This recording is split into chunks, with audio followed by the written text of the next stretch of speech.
The police say its investigations have revealed that the story of an alleged planting of weed and cocaine in a vehicle of a commuter is false and a total fabrication. Social media has in the last few days been awash with an audio recording of a person claiming to be Dr. Patrick Asiedu leveling the allegation. I'm Dr. Patrick Asiedu. Guys, there's something that happens to me and I feel like sharing it. I think it will happen to anybody. So I feel like sharing it. Okay, so this will happen. Friday, I was coming from Trasaco. Then I wanted to use the motorway to hit the main road. I stay at Kwashiman so that I can get home fast. So I met these policemen on the road. They are 4 in number. And they asked me to pull over. I did. When they came, they said I should come down from the car. They want to search me and search the car. I wasn't comfortable with it, but I feel like they are doing their work, so let me come out from the car. So I did as they said, and they went straight to my car. They checked it, and in just seconds I was there, and this policeman called me that I should come. And when it was like, okay, we can see that you have your tie, and he said, you're a doctor, right? I said, oh, yeah. Yes. I said, okay. Okay, Mr. Doctor, we don't have any problem with you, but what is this weed doing in your car? And I was like, what do you mean? He said, look under your seat. What is this weed doing there? And what is this cocaine doing over there? It was like cocaine and weed in my car. And it was like, yeah, look. Yes, and I watched it, and it was there. I found the weed and the cocaine there. And I was like, what? Cocaine and weed? What is this thing doing in my car? I have no any idea about it. And besides, my car is only me. I don't even have a that closest friend that I can say that, okay, I pick him, we go to party or something like that we will smoke or we will use cocaine. No. And they still insist that, no, it's for me. I said, no, I have no any idea about it. And they was like, okay, if that's the case, you have to pay 20,000. Otherwise, we will send you to the station and we will send you to Narcotics and Drugs Board. And it was like, this is whack. What do you mean? And this policeman was like, I should force touch the substance. And I said, I'm not going to do it. They should wait. So I called my brother. My brother is at the Southern Command of the Ghana Armed Force. So I called my brother. My brother came with his boys, and my brother was like, okay, no problem. Let's proceed to the station. When we got there, we wrote a statement, and my brother was like, so what? They said, oh, we should go to Narcotics and control something board. So we were on our way going, then we got a call from their commander. He said that we should meet somewhere.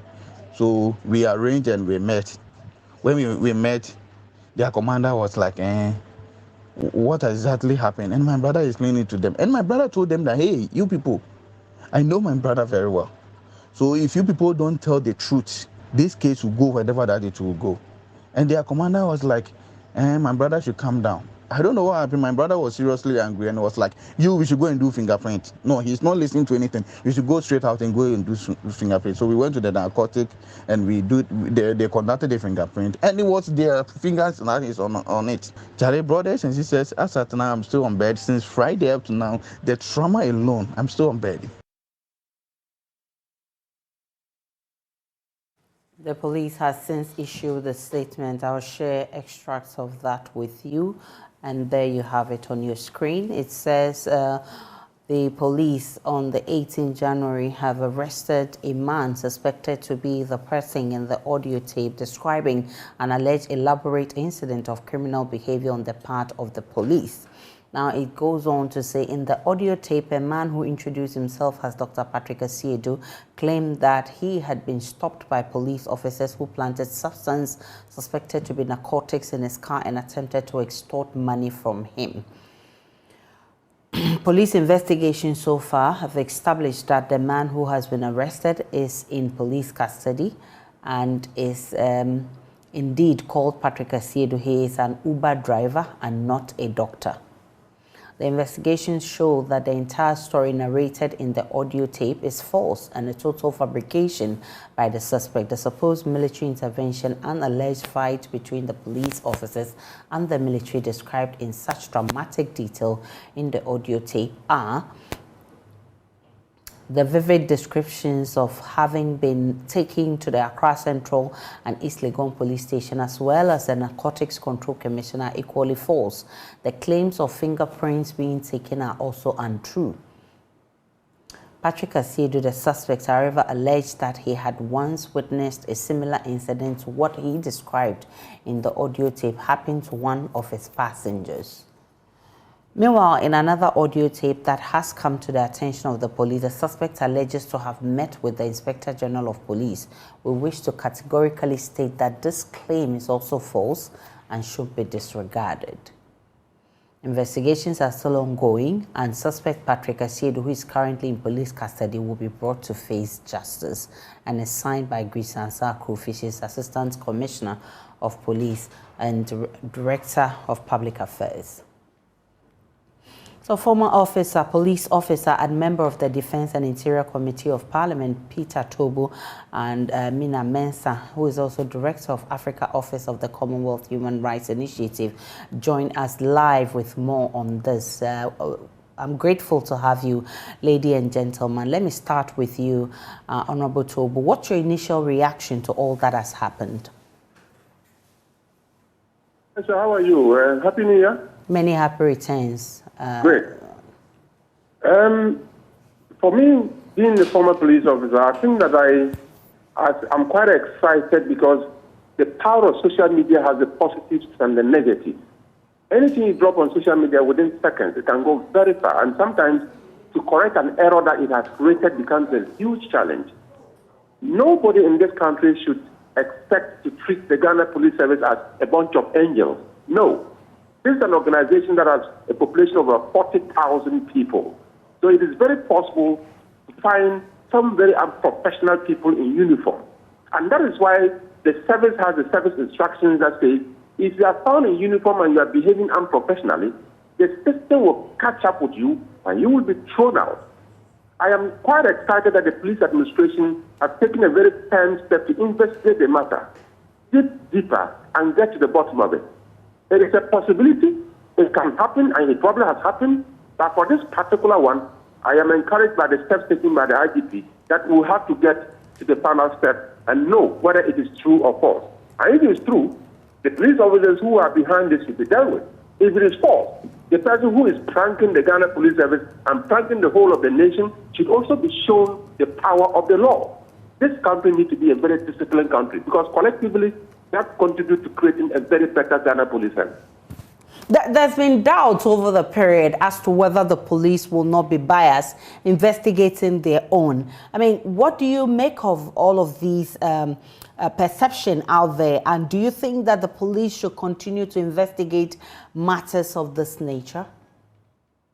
I think over the period we've been talking about the possibility of establishing the Civilian Complaint Commission, where probably a very independent body can actually delve into matters that has to do with police officers.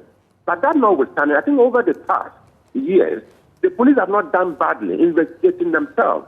Because the fact is, if you're able to get a bad nut out of the system, you create a better police organization for yourself. So if you do blue veiling, as we call it professionally, by covering up people who are doing bad stuff, gradually they get back into the system and they injure the whole image of the Ghana Police Service. I don't think any IGP will be wanting to do that. The Dr. George Akufuor-Dampari's administration has begun demonstrating full force that it doesn't matter who you are. All of us are Ghanaians. If your uniform is just a privilege for you to serve. If you are not willing to serve and you want to use the uniform to extort from the Ghanaian people, to bully the Ghanaian people, that is unprofessional. And if you are caught up with the service instructions, you will be dealt with. So let's believe that at least all of us as citizens also help the police be professional. If I have the facts, I have evidence, and I'm prepared to present the evidence to the police. You know, evidence is the game. When you have the evidence presented to the police cannot cover up in any way to protect their own.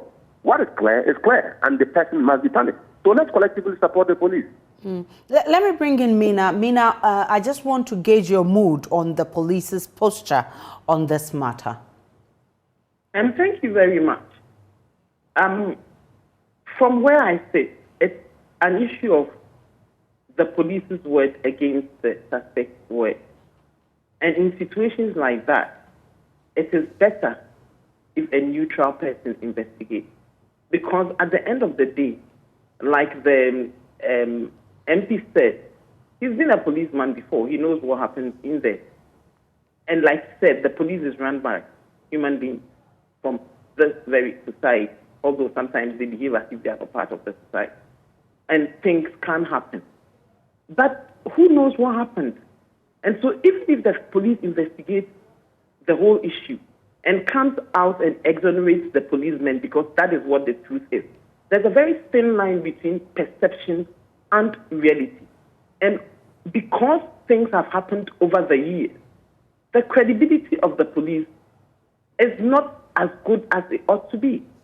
And that is why the Commonwealth Human Rights Initiative with our partners have been calling for an independent police complaint authority. In fact, we've gone further to even draft a framework which we presented to the Ministry of Interior as far back as 2018. We haven't received an official acknowledgement of whether they'll go forward. They had a meeting, and the posturing was more like, okay, we'll look at it. But I do not think there's an appetite for it from the state.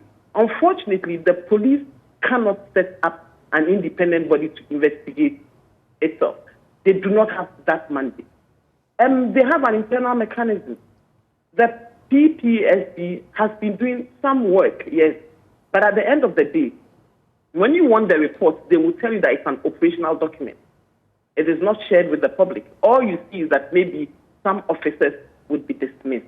How does that help? So I think that it is something that in a democracy, in a serious democracy, structures are put in place so that issues like this can be investigated independently by an independent body.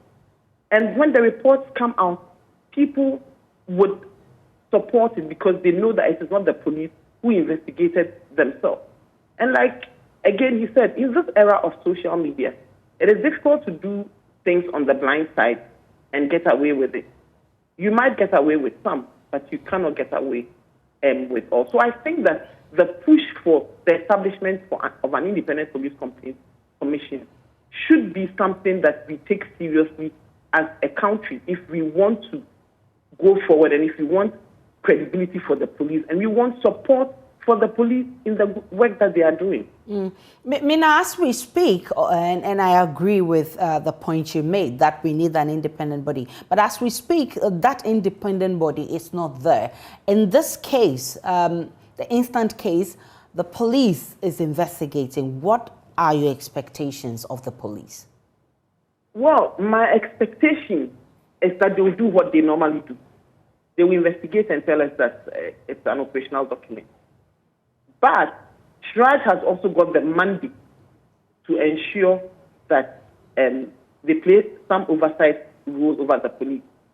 So at the end of the day, Shraj can also take it up. But I do not expect the police to share any documents. I mean, that has been the history. As we speak, the CHRI has actually sent a request for information over incidents that have happened quite a number of years ago on police brutality and what happened to the report and what is the status as we speak. It's, I think, out of about 20 cases that we received responses for only one or so, or two. And so, for me, I expect that this thing will probably be investigated. People might be sacked if they are found culpable, but no report will be shared as to what exactly happened. And that is where the challenge is.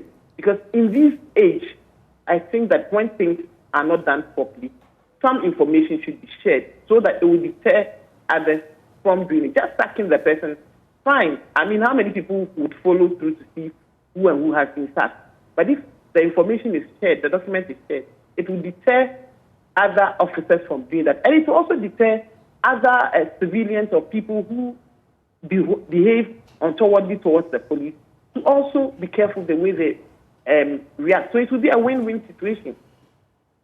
Mr. Tobo, you initially said that you actually applaud the police for what they've been doing so far. I mean, in this particular case, and I haven't heard Mina talk about the fact that people do always feel that the police would always shield their own.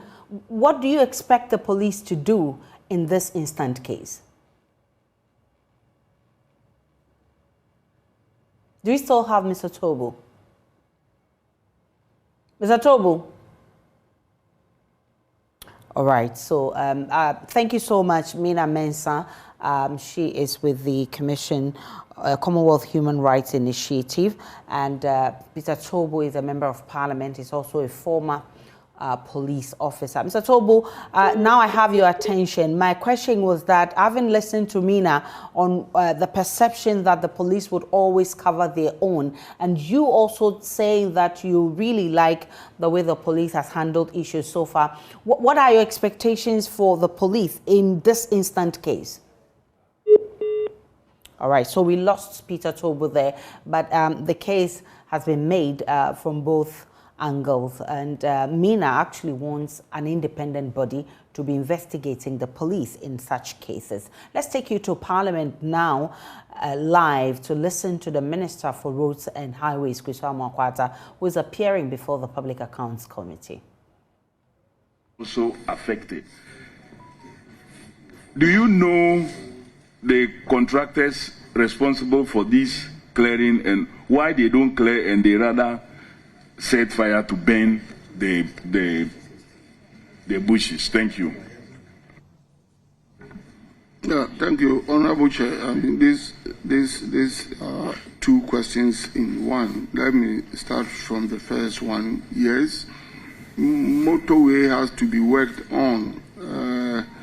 It has gone beyond its design life. We all know that motorway was constructed in the mid-60s, and it was supposed to have, a design life of 50 years.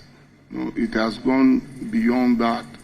So there are plans to reconstruct the entire motorway, the 19.5 kilometer motorway, and as much as government plans to reconstruct that road, there are few challenges, and I believe very soon we shall go over those challenges and start work. But I wouldn't put any specific date on it, but we have gone very, very far, and it may not be long at all from now that work on motorway will start. And it comes under the project name of reconstruction of the motorway. But let me use this opportunity to say that that project is not limited to the Accra-Tema stretch of the motorway. It's just a project name, and it goes up to Tetekwashi, to the Apenkwa Bridge, and ends at the Neoplan traffic light there. And it's a major work, because the motorway itself between Accra and Tema is going to have as many as 4 interchanges at various sessions, and it will go, some of the lanes will go up to 10, and 5 on the other side, and it will lead, the same project will lead to the remodeling of the Tetekwashi interchange, to deal with the current traffic situation being experienced, at the mall area. There will be another interchange at the Fiesta Royal Hotel there, that traffic light, to deal with the traffic situation there. And the Apenkwa Bridge is also going to be remodeled under the same program. So it's a major thing, and I want to assure you that when it starts, work is going to be done. But to answer your question, Minister, I'm coming. Excuse me. To answer your question specifically on the Accra-Kumasi motorway, Accra-Tema motorway, you know that repair work is ongoing. But I am elaborating on it because the motorway itself needs to be reconstructed. So as much as we do the routine maintenance, you patch a particular place and tomorrow pothole develops at the other side, because the entire stretch is weak now. But we will endeavor to maintain the stretch, because it's an important road stretch in our country until the reconstruction starts. So we will keep an eye on it. That is the first question. Then the second one about people setting fires, in the median. No, I wouldn't say that is being done by our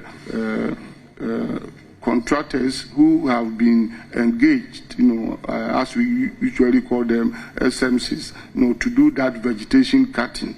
These things are done by unknown people, and usually in the night, So when we drive on it during the daytime, you might see that the fire, is burning, and it's done by unidentified people, okay, not our contractors, and it's problematic.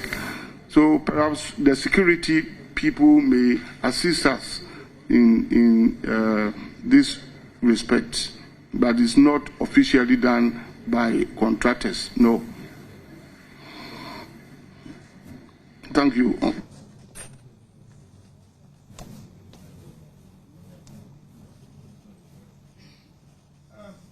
Honorable Minister, your ministry is a very important ministry, and I will allow only 2 other members whom I want to ask questions pertaining roads.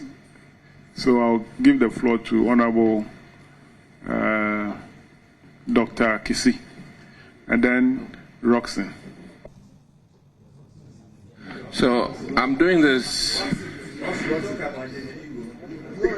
Chairman, thank you very much. I'm doing this on behalf of, in fact, all the MPs here, but more specifically the Awo-Shipokwasi Road. We have very serious problems. In fact, I haven't met with the parents, but an Odogono student just got maimed last week. I'll be visiting them this weekend. We need footbridges on that road because the street lights are not working, the traffic lights are not working, and everywhere I've gone, I get tossed. Everywhere I get tossed. The local municipal cannot handle. In fact, one of the lights at Pentecost Junction, I understand it will take over 150,000 to fix. And definitely we don't have that kind of funds. And that road is one of the crucial roads. It adds to the 4th tier, which we are very proud of. And I think should be given that serious consideration, Honorable. So I'm here asking on behalf of my constituency, more importantly, what is the way forward with traffic lights that get damaged and street lights on this particular highway, and then concluding all of us, our roads are very important to us. So I'm asking on behalf of all the members here that we give some consideration this year, since it's another year of roads. Thank you very much. Okay, thank you, Honorable Chair. Yes, I know, and being an MP myself, I know how important, it is to have roads fixed in our constituencies. If I'm not afraid, that is the #1 demand being made on us, by our respective constituents. And I want to use this opportunity even to thank all my colleague MPs, even on the floor of Parliament at the plenary. We are all speaking with one language, and you all support me when it comes to road issues. So going forward, I believe one after the other, we will be able to fix the roads. But you all also admit that it's capital intensive. So continue to throw your weight behind government and behind me as your colleague, so that we move forward. But to answer your question specifically, let me say that street lights, are not under my ministry. Okay, that is with Ministry of Energy. But the concern will be carried to them, because it's important that all places are illuminated, because all criminal activities take place in darkness. So I share that concern, and since there is interministerial cooperation and we work together, I will discuss it with my colleague Minister Honorable Dr. Matthew Opoku Prempeh, about this concern. But with traffic light, which is in my domain, we have serious problem with that. As much as we try to improve on the traffic light situation, we experience a lot of vandalism in the area. A lot. I don't know why. So we have started introducing cameras, at these points. And that national security is also mounting cameras at different places. So we appeal to the security agencies in particular and the general public, that if we see some unpatriotic criminal elements among us, all of us must support us. Because if I tell you the number of people who vandalize these facilities in our country on daily, weekly, monthly basis, it will amaze you. So we will try our best to improve on the situation. Thank you, Honorable. Thank you very much. Honorable Minister, that will be all for you. You are discharged. You have the Roads and Highways Minister, Kwesi Amoako-Attah, explaining some of the issues that have had to do with our roads. Now, a joint technical committee is expected to meet today to review options proposed by individual bondholders. That's the consensus reached between them and the Finance Ministry after a meeting Wednesday. The bondholders fear including their bonds, which is an important step in securing the International Monetary Fund bailout, would potentially make their bonds worthless. Addressing the media after the meeting, Finance Minister Ken Ofori-Atta expressed the hope the work of the technical committee will be positive. I think what are we saying? We are saying that we have a situation where debt exchange is necessary. We have a situation where we have come out of certain formulations and we have gone ahead to discuss with the financial institutions a way to mitigate that. I think we've done that successfully. In the same way we sat with the union pensions, and I think we are making great progress in what we do for them. In the same way in which we are looking at individual bondholders to see how we can tweak this. Would we lose a bit of what we have? I think all of us are going to, but we have to make sure that what we eventually come up with creates a sustainability. For example, a zero coupon for 2023. That has to change. So we'll look at that. And those are the modifications which then recognizes the need for fixed income for certain classes of our citizens that we intend to do. So George, once again, livelihoods must be protected as much as we can, and make sure that we also have a nation as a community that is also strong and robust for the future. So that's a balance that we have to do, and we'll do it successfully. Leader of the Individual Bondholders Forum, Senor Hothith, hoping their proposals will be adopted by the Joint Technical Committee to bring relief to the individual bondholders. That's his opinion. I think we equally believe that his initial submission or approach to engaging individuals was super dramatic. It was theatrical. But look, we are here together right now. We are trying to work together. So we are going to work together to solve this thing for Mother Ghana. And that cooperation is great. I mean, you wake up one morning, of all times, it's Christmas, the eve of Christmas, that they tell you that you should look at being broke in the face. You should look at your aspiration being thrown, out of the window. For no crime committed, and I trust the government. But he also had his reasons, He has a book to work on. So sometimes it's just a matter of how to really balance both. You can really be carried away by one particular problem and forget the others that exist. Our job was to bring to the fore that there are other problems associated with what he had proposed. And I think he's seen reason. It's been very reasonable, very cooperative, I must say. So we'll take it from there, He gave us a Bible verse, we gave him a Bible verse. He came in white, we also came in white. So it's a friendly affair, Like he indicated, I know his place. We are friends. There should be no reason why we can't talk. We'll solve this problem. But this problem is for the good people of Ghana. Today we are seeing maybe 1.3 million and possibly 6.5 million livelihoods at risk. But we've forgotten that the rest of Ghanaians are also aspiring to be here. You're also crushing the hope of they also being here. So practically, this has to do with every single Ghanaian. Your chance to win, your chance to thrive, your chance for your aspirations to be realized. We will work together to solve this. The technical committee sits. Will there be a review of your stance? Review of our stance. Well, we have asked. Look, those who don't really know me, maybe I'll let you know, and you can probably speak to my former constituents.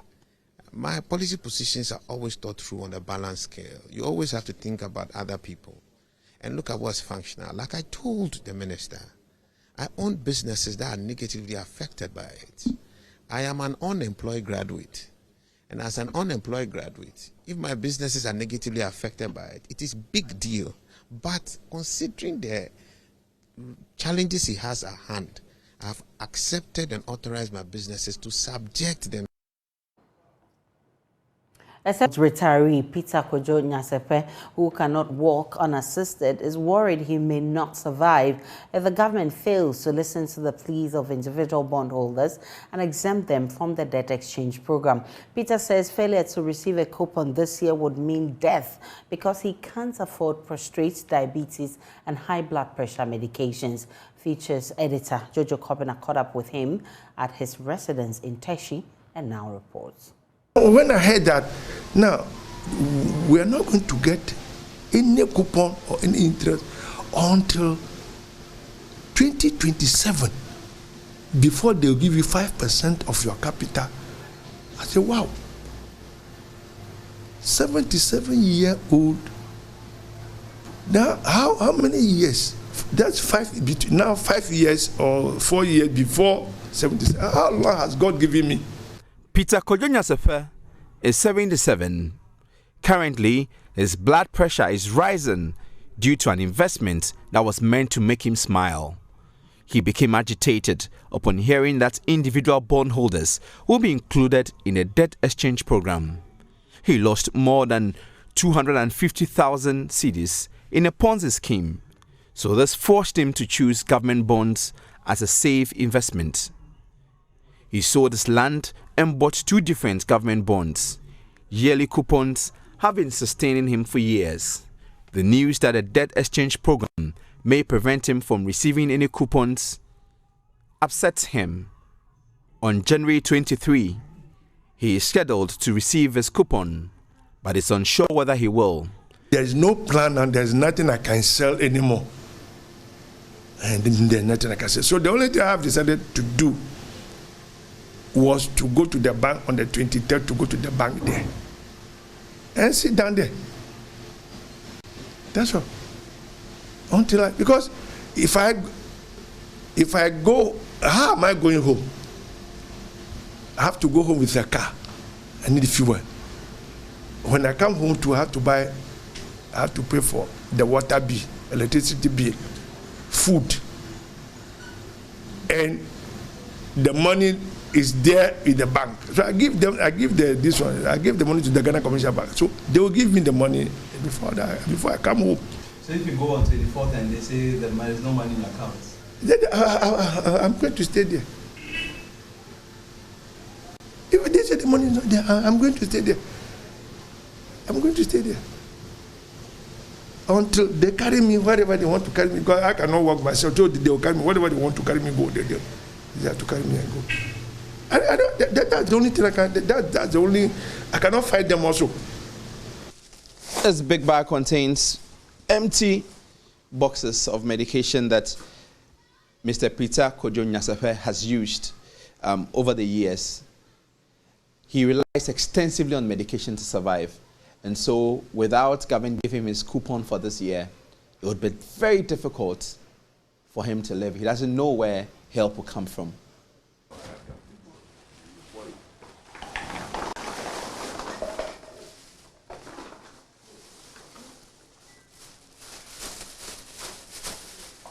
He wants the government to know that he has no extra funding to survive, as 2 of his children still live with him. He plans to use the money from his investment to reinforce his weak fence before the rains set in. All these plans will have to be on hold if government fails to listen. When people tell me that it will be okay, how is it going to be okay? Upon what direction, or upon what structures, upon what foundation, upon what hope is it going to be?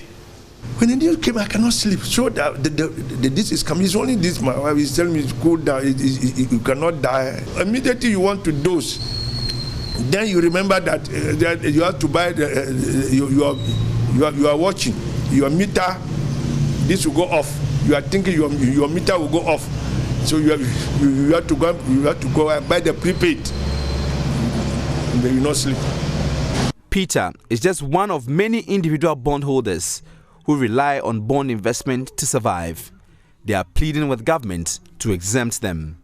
If I take the money, it's rather I use the money for something which I can either make blocks or bricks or buy something. With some individual bondholders threatening never to invest in government bonds if they retrieve their money, the government must be intentional and delicate about how the situation is handled. Jojo Kobna, JoyNews.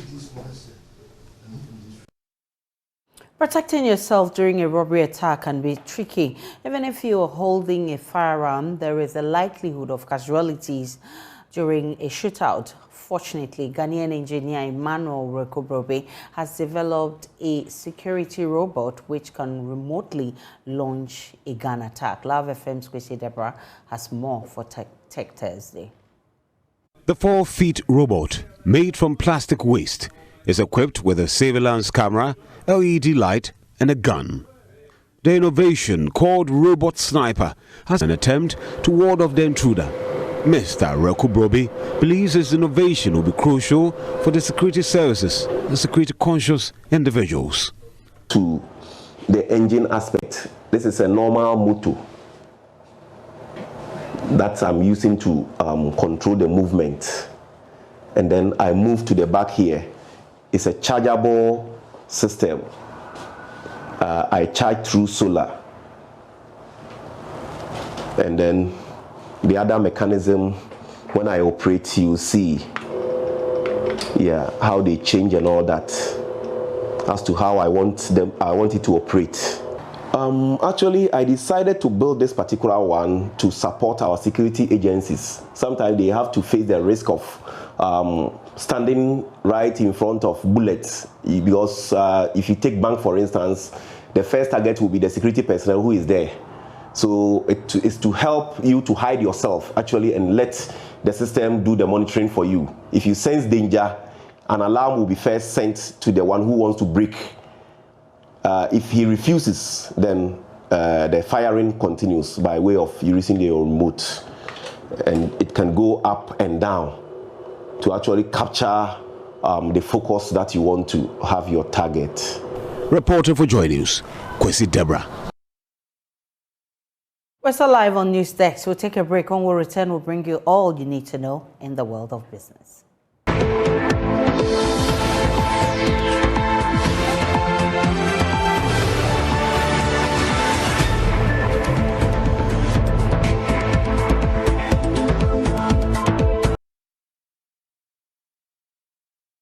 We can now go back to Parliament, where Gender Minister has taken her turn to face the Public Accounts Committee.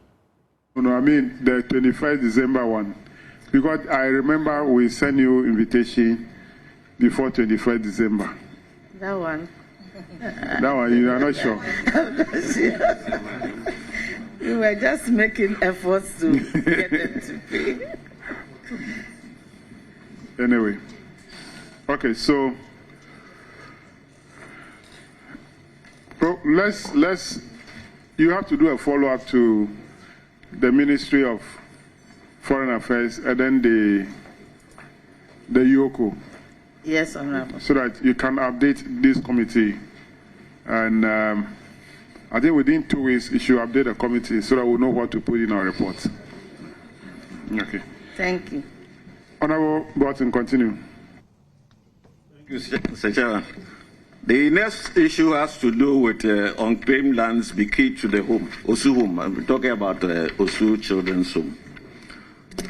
That you have 2 parcels of land at Tesano and Nima, which were bequeathed to the home since 2014. But no effort has been made to claim the land for Osu Children's Home.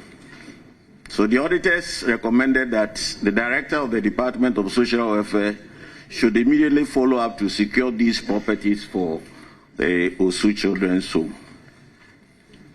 We want to find out whether they've done that. Thank you, Mr. Chairman. Mr. Chairman, please, the Director for Social Welfare will address this question as well. Thank you, Honorable Deputy Minister. Thank you, Mr. Chairman.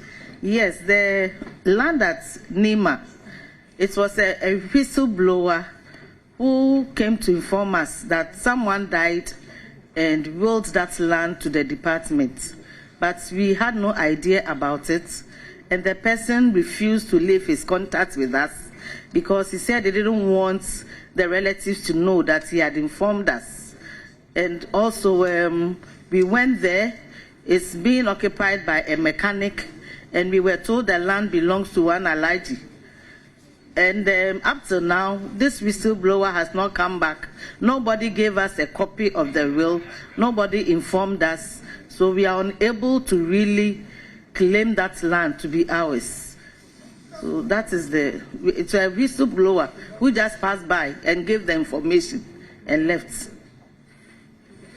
So how did the auditors get to know about this parcel of land that you That's are the talking mystery. about?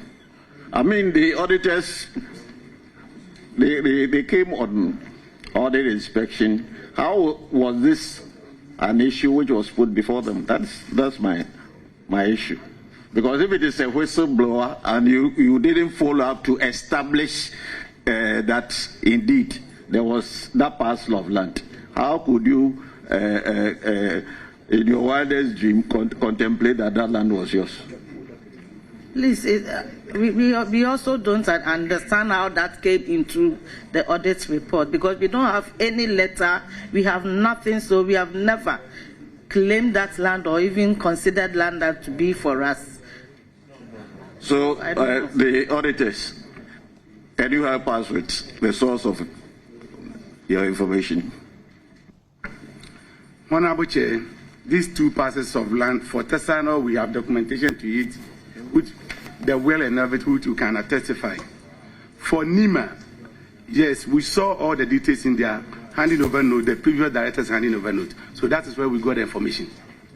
So they have the information. Thank you. All right. So the auditors have a copy of the will, but on the Tesano, on the Tesano one, but on the other, the Nima, you don't have that one. But the information was in their own records, so you cannot say that you are not aware of this parcel of land. Honorable Chair, please, it's the same head who is passed. She put this in the handing over notes, and she claims that the whistleblower came to see her. So she was just encouraging us to follow up to see if we can claim it. But as we speak, there is no documentation, nothing for us. We don't even know who to go to claim that land. Thank you. Mr. Chairman, since we're talking about land, the appropriate place for you to go to make inquiries about land and who has title is the Lands Commission. And as the Department of Social Welfare, you should be able to go there and find out from them whether there is some documentation on that and those lands. So if you have not done that, I think that, Mr. Chairman, they will have to follow up and then see if they can claim those lands. Now, the Tassano one, the document that you have, audit service, is what kind of document is that? Honorable Chair, it's a will. It's a will. Okay. You're quitting the land to the Department of Social Welfare.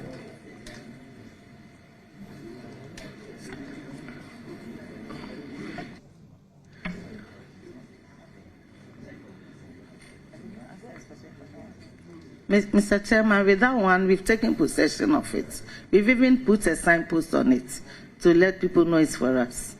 Thank you. Okay, that's good. So it's not left with the NEMA one.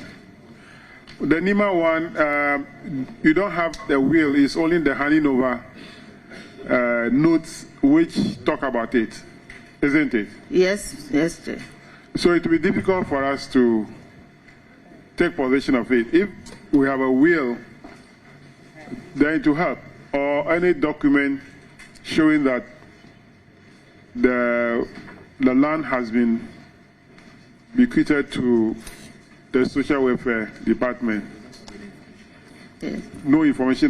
The only information is the handing over notes, according to which the director who handed over says that it's a whistleblower who came, and the whistleblower didn't come with any documents. No, please. So it will be difficult. Yes. It will be very difficult. Yes, please.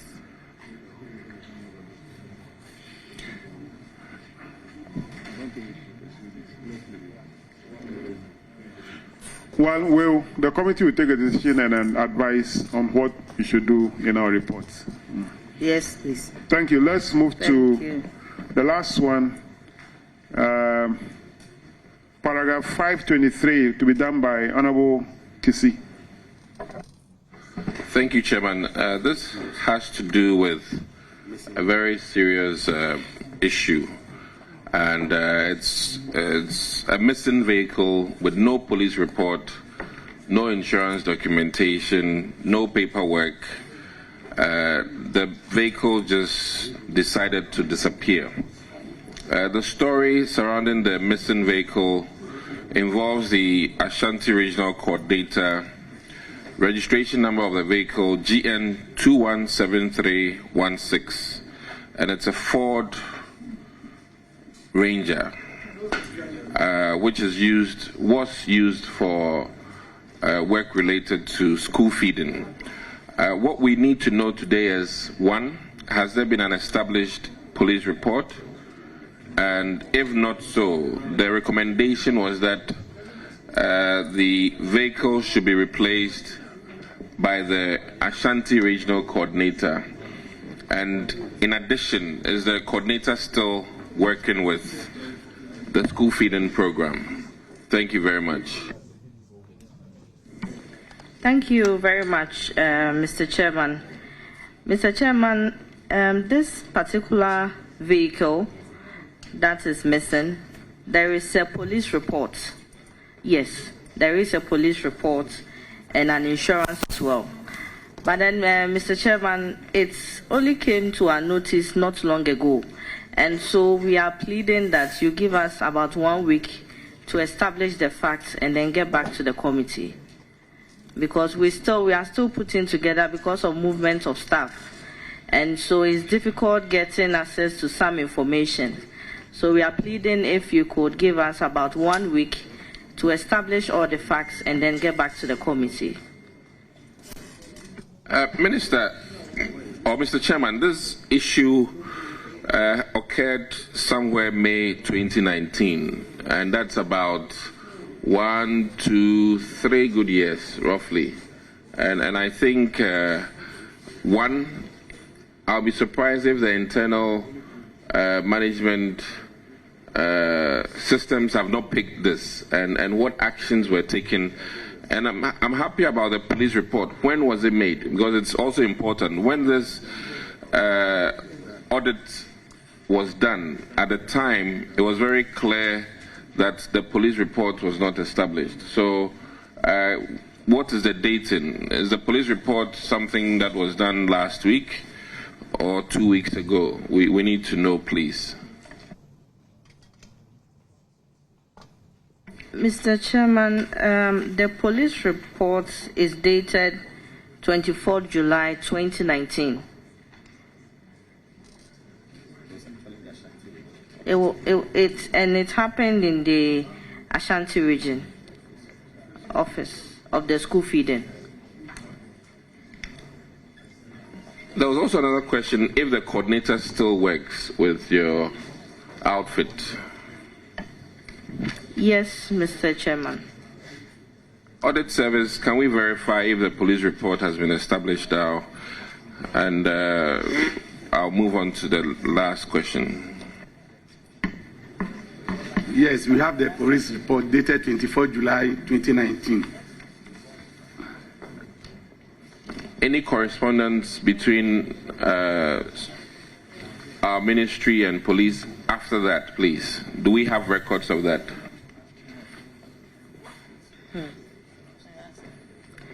Mr. Chairman, we don't have much correspondence on this.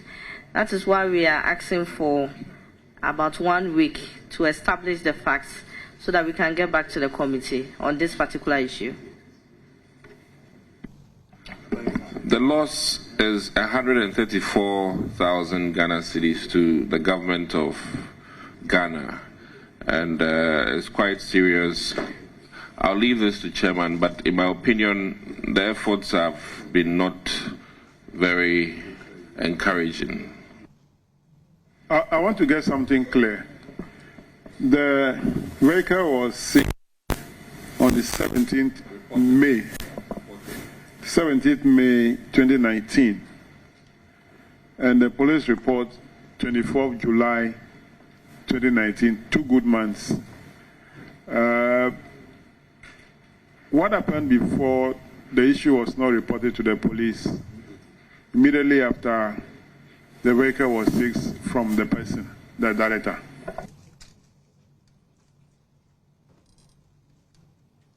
Mr. Chairman, we are all also asking such similar questions. That is why we are asking for 1 week to establish the facts correctly and then get back to the committee. All right, we'll grant you your request. We'll give you 1 week. Whatever facts you bring will assist the committee whether to surcharge the director or not. So auditors, take note, clerk, take note, we are granting the request for them to get back to the committee within 1 week. Thank you very much. That will bring us to the end of the issues raised in the report for the Gender, Children and Social Protection Ministry. We want to thank you for coming. You are discharged. Thank you very much, Mr. Chairman. Let's have Minister of Trade. Minister of Trade. So that was a gender minister, social welfare ministry that also faced the Public Accounts Committee. They requested that the committee gives it 1 week to gather their documents to support what is captured in that report. So the committee has granted that request. They are supposed to reappear in 1 week. The Trades Ministry will take its turn at the Public Accounts Committee, but that will be it for News Desk. We'll be back at 12, but I'll take you back to Parliament where the Trades Ministry takes its turn to face the Public Accounts Committee.